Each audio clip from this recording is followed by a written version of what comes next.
Hello, everybody, and welcome to episode 14 of the Not Your Everyday MMA podcast. My name is Alex Henry, and I am with Tori Habrel. What is up, Tori? Nothing much. We just got back from a big week last week, a very exciting week last week. We got to go to New York City, Madison Square Garden, and attend the PFL event live. K-Chat, it was awesome. I mean, what was your experience? Yeah, in case you don't know, Tori and I live very far away from each other, Yes. around over Yes. 2,000 miles away from each other. We had never met, and we got to meet in New York City, go to Madison Square Garden, watch PFL. It was crazy, Tori. Honestly, well, every fight was fire, and we're gonna give a little Great. recap. Yeah. I know we've really only talked about UFC, but it is not your everyday MMA. We want to talk about all MMA, so we will talk about it. But the fights were crazy. But being around like everybody, we got to sit behind Rashad Evans, some other UFC fighters. We met Aljamain Sterling. Yeah, You that met was Hamzat crazy. Chimaev. I did meet Hamzat Chimaev. Oh, In can I tell that story really quick? Where do we meet So Hamzat funny. at? So we're outside of the New Yorker hotel because I had just attended the weigh-ins, and so we're out there, and I see one of Hamzat's teammates, and I'm like, okay, I know who he is. Hamzat has to be around. And so this man walks out with the Gucci vest, his hood on. He goes into Starbucks. I'm like, shoot, like I missed my chance. So I literally walk right across the street, go into Starbucks, and I'm like, Hamzat, I was like, Hamzat, I'm a big fan. Can I get a picture? He was like, you a fan? And I think because I don't know, I was all dressed. I just, whatever. He's like, of course. He's really nice. And I got a little picture with him. And then my mom, I look outside, and if you guys don't know, my mom likes to discuss things a lot. She just talks to everyone. I look outside the Starbucks window, and there my mother is having a full-on conversation with Hamzat Chimaev and taking a picture with him. Had a 5-minute long conversation with him. I was like, and so yeah, that was kind of crazy. It was funny. Yeah. It was a crazy experience. There's so many famous fighters there. Yeah. It was crazy. GSP was in the building. GSP, Henry and Cejudo. Aljo got into a little conflict. Yeah. We didn't even. Yeah.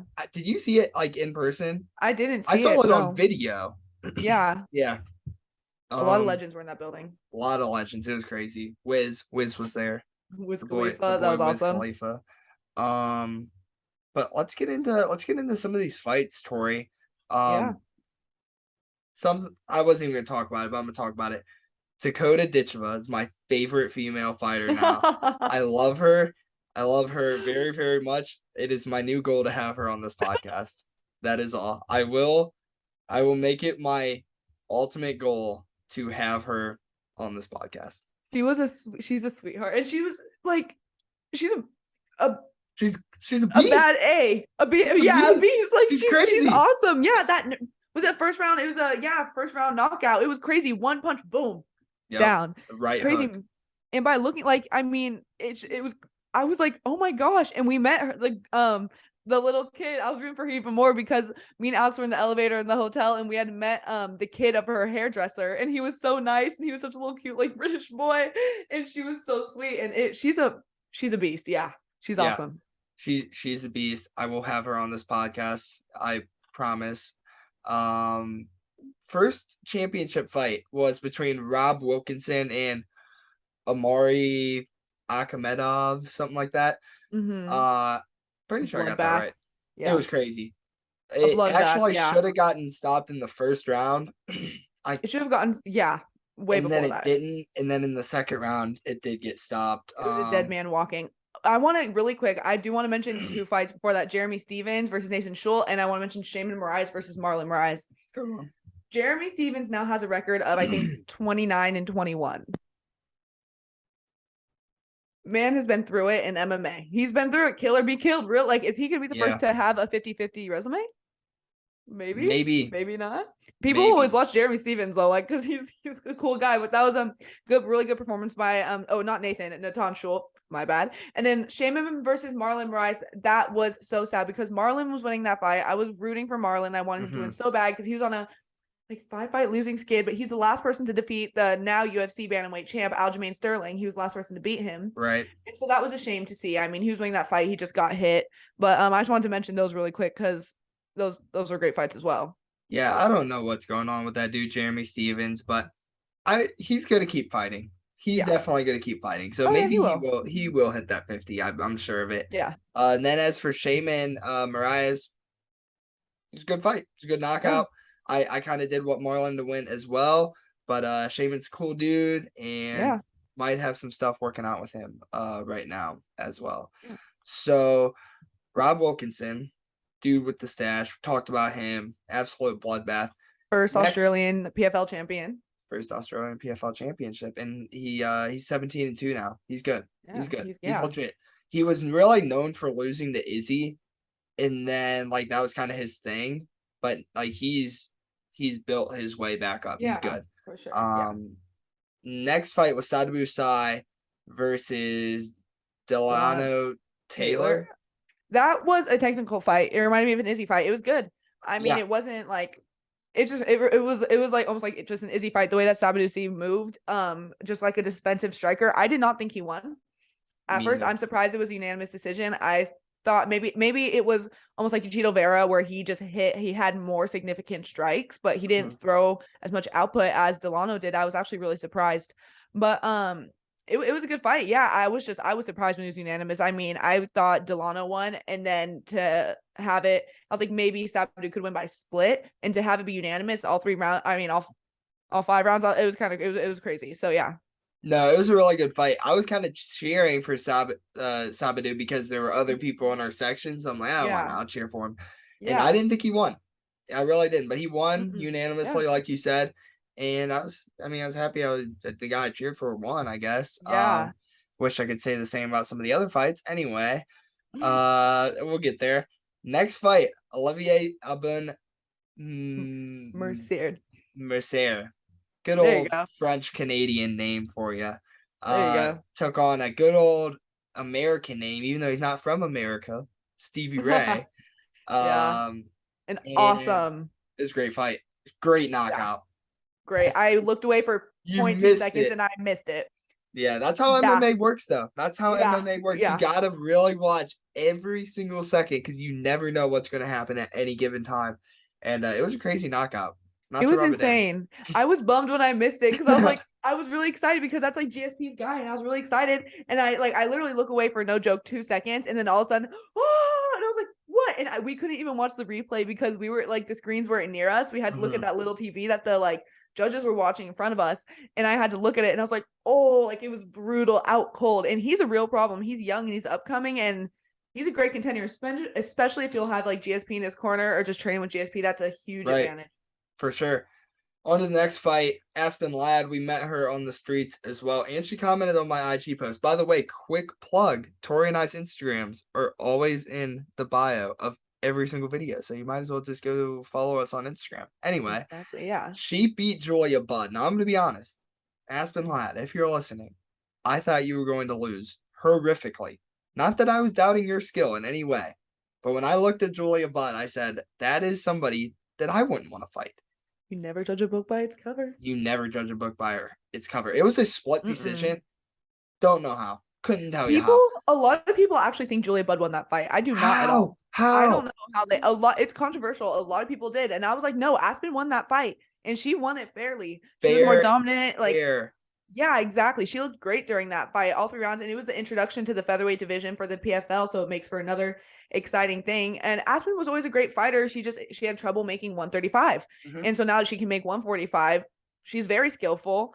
And Aspen is actually the definition of do not judge a book by its cover, because she looks is a little sweetheart, literally like a little sweetheart. And she is scary in that case. She gets that look and she just goes, and she's awesome to watch, and it was really entertaining. No, I just remember her marching forward and throwing the entire fight. And like her cardio is just like Kobe Covington level. It was insane. It looks really good. So yeah, I think she's gonna be a real problem, and I would never doubt her again. She could go and fight peak Ronda Rousey, and I wouldn't sleep on Aspen Ladd, I guess. I'm kidding. But she looked good. Tori, help me with these names. The next fight. Alrighty. We have Ante Delia defeated Mateus Schafel by first round knockout. Let me tell you, when I say Delia had a whole country behind his back, me and Alex got stuck in a literal mosh pit of these like 6'5" huge men rooting for Delia. Like the security guards were like, okay, you guys have to move. And they're like, no, come here, brother. Like hugging him. The security guards couldn't even do anything. It was awesome. It was really cool. I love seeing that support because I mean, he made everyone happy. So now, I mean, Delia is 2-0 against Schafel. So he was awesome. They are huge. They are huge guys. Yeah. That fight was crazy too. I think it ended pretty quickly. Yeah. But I don't I don't disagree with the call, sorry. No. It was a good fight, yeah. And like you said, those fans were insane. We're just trying to walk back from the media room. Yeah. And we got stuck, like hardcore stuck. We did. In these in this group. So that was pretty crazy. On to the co-main, Tori, we had Bubba Jenkins take on Brendan Loughnane, and Bubba Jenkins, wrestler, big name. A lot of people knew a few names on this card coming in, whether you're a PFL fan or not. Bubba Jenkins was one of them. Yeah. He lost, and yeah. I mean, you can't disagree with it. He was kind of, I think it got stopped in the 4th round, right? It did get stopped in the 4th round. It was a good fight, though. It was a really good fight. It was. Well, it was actually, yeah. Yeah, I think Bubba Jenkins came out like first round. I'm like, oh yeah, he's eating. And then like after that, he just slowly declined. It was a very good fight though. I'm very surprised, but honestly, I give Brendan a whole lot of credit.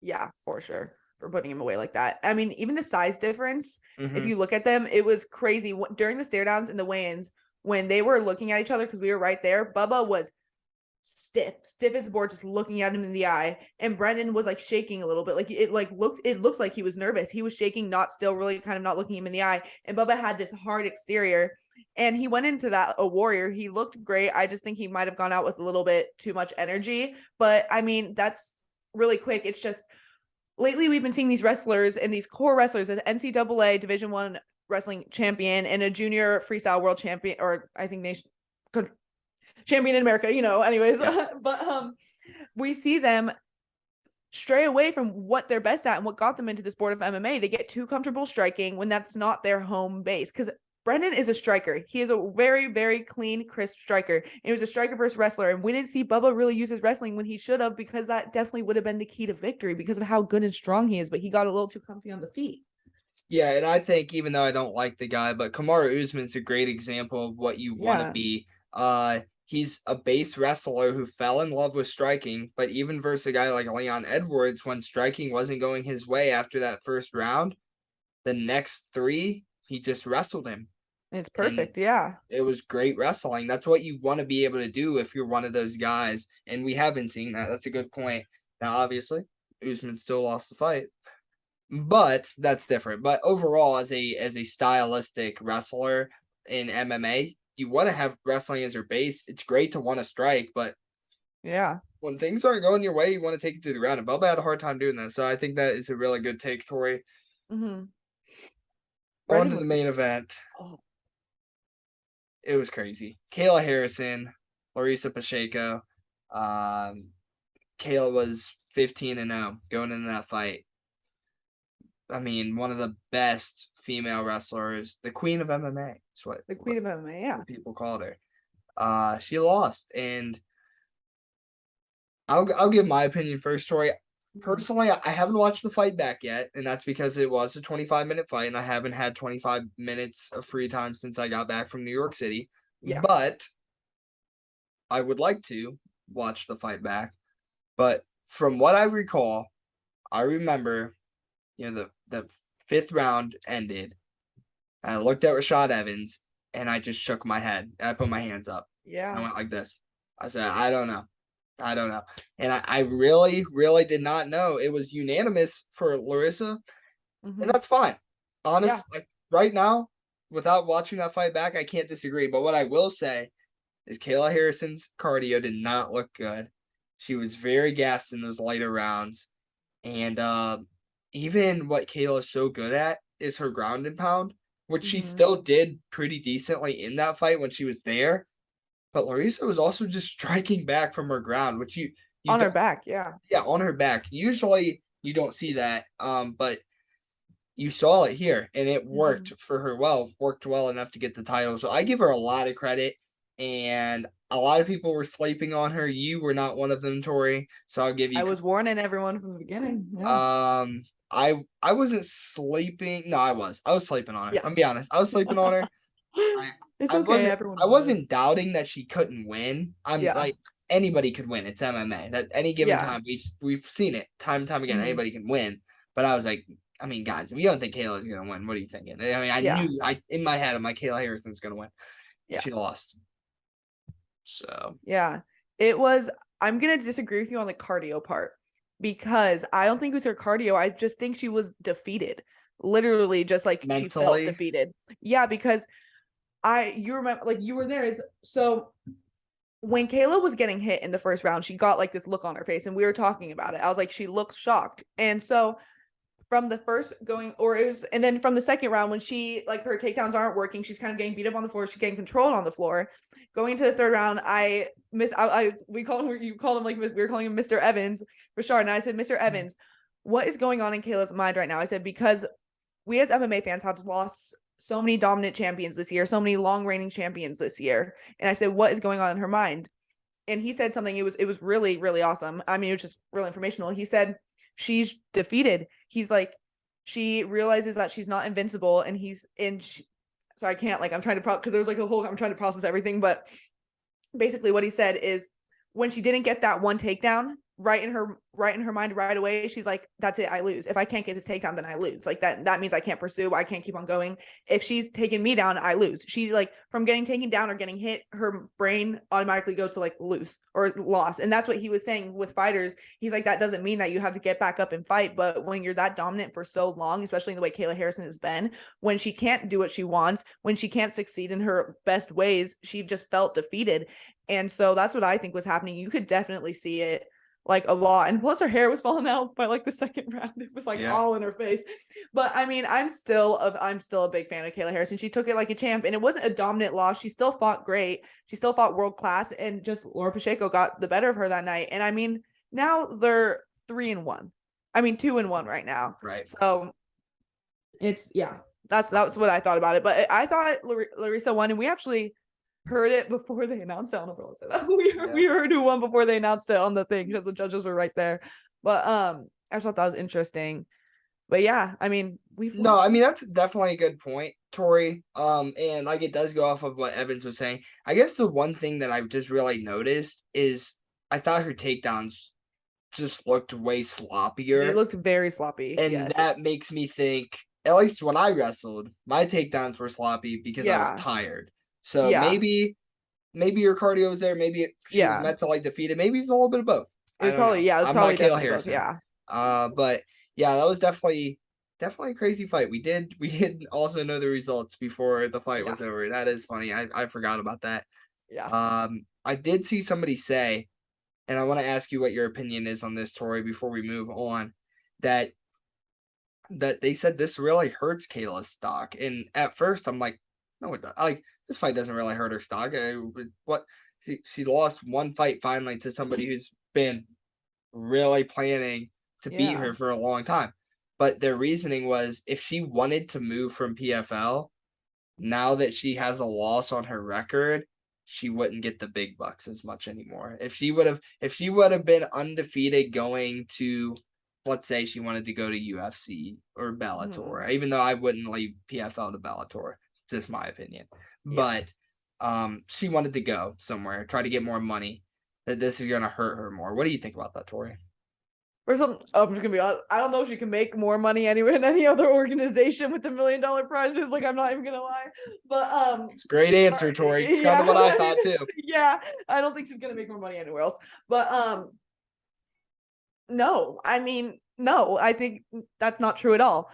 So many of the greats have lost a fight. We have had one person walk away from this sport undefeated, and that is Khabib Nurmagomedov, like, or probably more, but you know what I mean, one that's going to be remembered. It's mixed martial arts.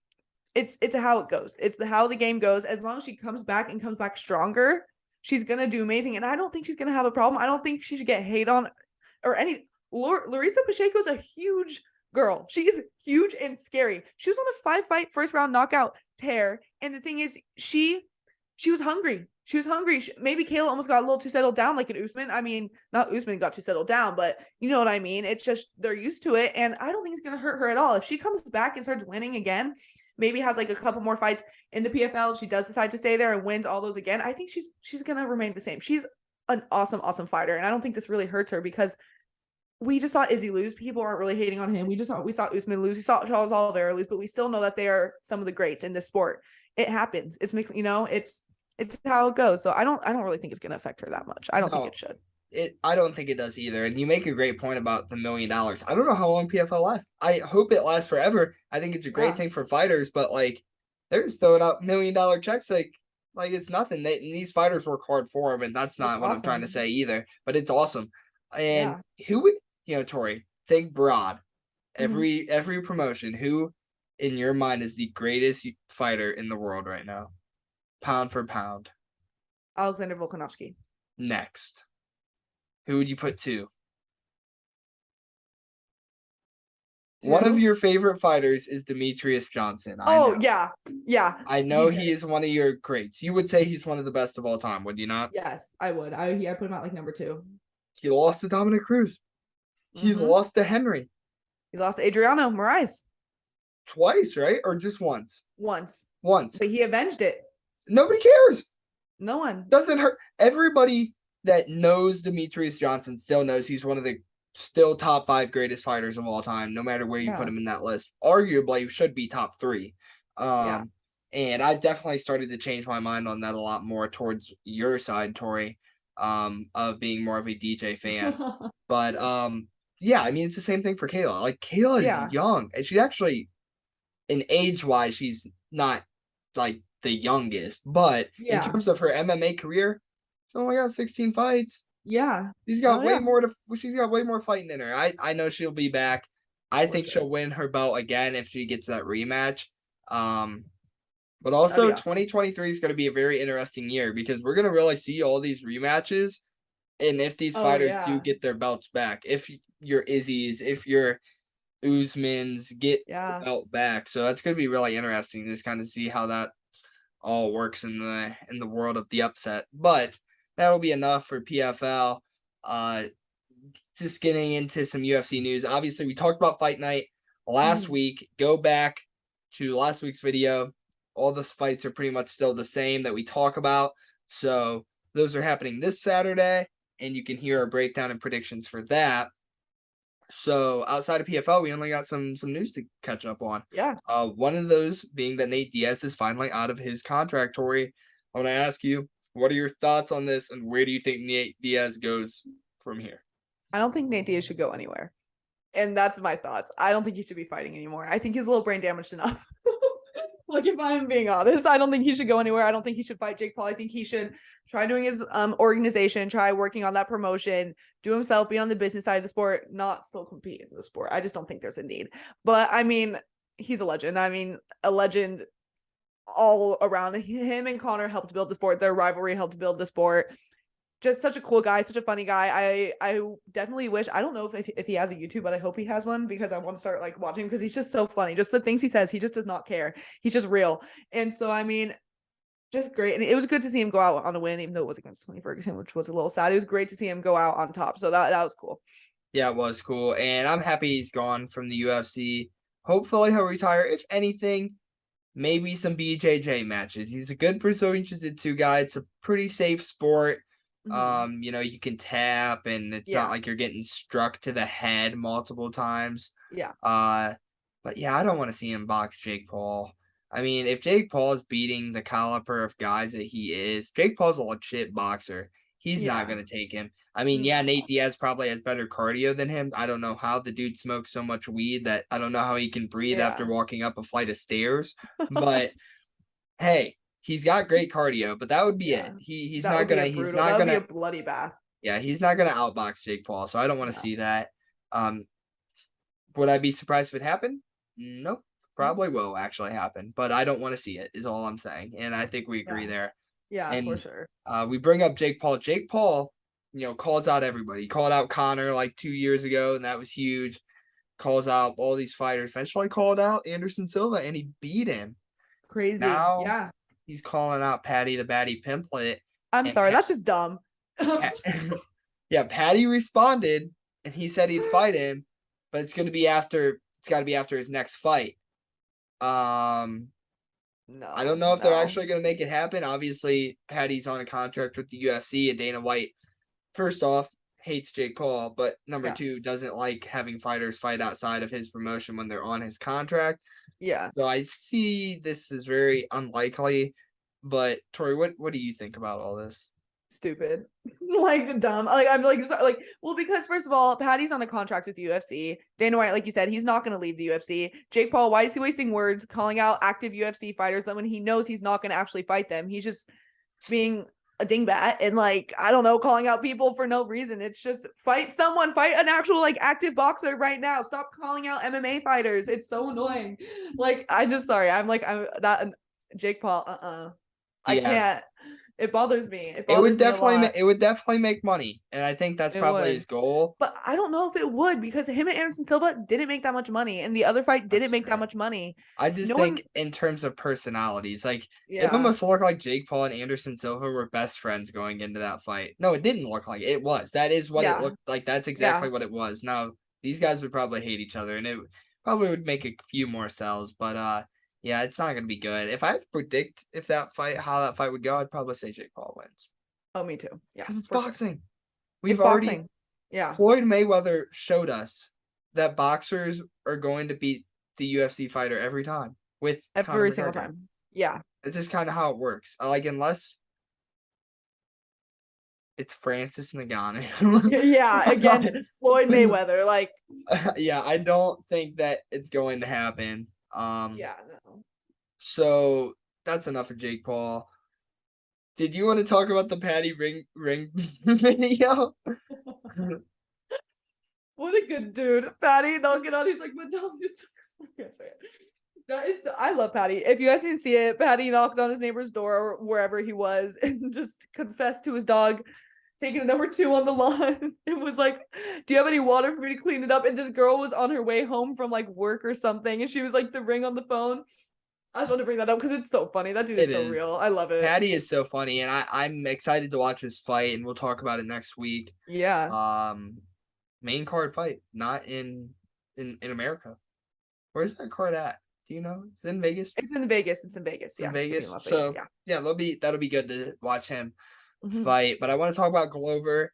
So Yuri injured. He's going to be out for a while. I've seen many reports, Tori, anywhere from 4 to 6 months to a year. Yeah, I've seen both. So either way, I always take the max on that, just to be safe. So he's out for a while. Yeah. The fight they made was Magomed Ankalaev versus Jan Blachowicz. That was the fight that got made. I want to ask you, Tori, what are your thoughts on that? I was really excited for this card because, I mean, we were going to have Glover versus Yuri too, and then Blachowicz versus Magomed Ankalaev like as the co-main event for number 1 contender spot, and I thought that was going to be really interesting. It sucks. I mean, it sucks, but I give a lot of respect to Yuri for vacating it and not wanting to hold the title, because if there were to be an interim champion, if they were to defend that interim belt, they would get backlash like you're not the real champion. So I give a lot of respect to Yuri, and I respect Glover's decision. I 1000% do. When you're his age and you're 42 years old and you're preparing for someone that is completely different, because I don't know if you heard the situations, but can I explain it really quick? Sorry. Like, I was like reading on some news, and so the UFC was told Glover, they're like, you can still fight for the title December 10th, but you're going to have to fight Ankalaev. And he's like, no, I'm not. Like, he's like, I'll take Jan. Like, I'll fight Jan because he's fought him before. It'd be a big fight. And they're like, no. And he's like, okay, well, what about like Jan, like me versus Blachowicz in Australia, or me versus Ankalaev in Australia later, so I can have an actual training camp for him. And they're like, no, like the only option is you fighting Ankalaev December 10th or nothing. And so I respect Glover's decision for not taking that fight because it is a completely different fighter. And especially at his age, you can't risk it. I think this might be his last fight, and I think he wants to go out on top and he wants to go out fairly because that wouldn't be fair for a championship fight if he goes into that with a complete wrestler domination, a younger guy, younger upcoming guy. I think it's fair. I definitely want to see Glover fight for the title soon, but it sucks all in all. But I respect Glover and Yuri's decisions. Yeah, there you go. I'm happy you said that because I was very curious. I am kind of getting upset with all the people that are like, the UFC did Glover dirty. The UFC did Glover dirty. Look, they offered him the Magomed fight, but you got to understand, they can't just offer him any fight he wants because he's not in a position to have any fight he wants. He lost. Yuri. He's not the champion. The only reason that he was even getting a rematch is because that fight with him versus Yuri was so close. It came down to the last round of the fight in a submission. It was insane. That's why that fight was even happening to begin with. The UFC said, hey, we'll give you Magomed. He doesn't want it, so he didn't take it. So I'm really actually kind of fed up with seeing like, they did him wrong. They did him wrong. No, they didn't. He had the option, and I wouldn't have. And to Tori, to your point, I 100% agree. I wouldn't have taken that fight either because, spoiler alert, on my end, I could see Magomed being champion around this time next year. Like I could see him winning December 10th and holding that belt until next year at December 10th. I honestly could. I think he's that good. A little spoiler alert, but we'll get into I haven't made my final prediction. I can change my mind. But yeah, I was pretty upset with seeing that. Ultimately, it sucks for everybody. It is what it is. Glover's not champion right now. He's not, and he doesn't have a say like that. You know what I mean? But I am actually kind of curious as to why they wouldn't do the Yan fight. I'm just like, why not? But probably because they want Magomed on this card. That's what I was thinking. But I was just kind of curious to why not? But it doesn't really make sense because Glover did finish him in the second round last fight, and it was kind of a quick stoppage. So I think that was I think that's kind of the reason too. That, and I think Magomed is more deserving. Like if they had to give it to one or the other, but it's not. It's close. It's going to be a great fight. Yeah, and ultimately, this card, Tori, I don't know how deep you've looked into it yet. It's fire. Like it's really good. From the beginning of the prelims to the main card, I wish it would have been Yuri versus Glover at the main event. It would have made like icing on the cake. But so far, like I was looking at this card the other day. There's some really good freaking fights on this card, so I'm very excited to talk about it. But Tori, we're getting to the end of the episode here, and we always do our top fives. And we covered PFL, and we're gonna get to that point. Tori and I are MMA fans. We're not just UFC fans. We're mainly UFC fans. But I want to expand my horizon. Tori wants to expand her horizon, I'm sure. And we went to PFL. We covered PFL, and I thought, hey, let's talk about. We're smart enough to talk about who our top 5 fighters outside of the UFC are. So that was kind of my idea I made for this week's top 5. And Tori, I'll give it to you. Who are your top 5 fighters not in the UFC currently? Alrighty, at number 5, I have Kayla Harrison. Still, because I still think she's amazing. I still think she is a dominant fighter. I just think she had a little hiccup, and everyone does. Number 4, I have Pitbull Patricio from Bellator. That man is a beast. He's a dog, and he just beat actually my number 2, but he lost to him like I think it was like a year and a half ago. But I'm a fan of Pitbull. I've watched a couple of his highlights. I've watched a couple of his fights. At number 3, I have Adriano Moraes from One Championship. He beat DJ. He was an insanely dominant champion at 1 until DJ knocked him out with the same move, with the same knee to the head that he knocked DJ out with. But still, I was really excited. So I have Adriano there. I would have put him at number 2 if he didn't just lose. Anyways, then I have AJ McKee, who actually did just lose to Pitbull. But AJ McKee is a killer. If you guys have not watched any of his fights, he is a very, very entertaining guy. He's always has a bunch of finishes. Just look up AJ McKee and you'll see a finish reel. He's very entertaining. And then at number 1, I have Demetrius Johnson, of course. No doubt about it. So yeah. So I left out Pitbull on my list, not on purpose because I forgot. I kind of wish I put him in there, but I didn't. So I'm gonna give the fighters that I did, but that's a very good pick. Jonathan Haggerty, he's in One Championship. He's one of my favorite fighters. I think he's one of the best Muay Thai fighters in the world. I would love to see him in Mhm. UFC. I don't think it'll ever happen, but I think he's one of the best fighters not in UFC. Number 4, I have Michael Page from Bellator. He's a beast. Don't know if you've heard of him. He's very, very good. And I might even put Adrian probably above him too if I would have thought about it, but I didn't. Adriana, yeah. Yes, but number 3, I have AJ McKee. He's great. Mhm. He's a highlight reel, like you said. I put Kayla at 2 because I honestly do think she is one of the best female fighters in Yeah. the world, and this loss doesn't affect that for me at all. I still have that opinion, so I put her at 2, and number 1, I put DJ. I mean, come on. There you go. Yeah. I mean, yeah. Gotta It's be not DJ. close. Yeah. I mean, Gotta like, be DJ. is it cheating since he's been in the? No, he's not in the UFC now, so he's fine. Not in the UFC. They actually traded him for Ben Askren. Because that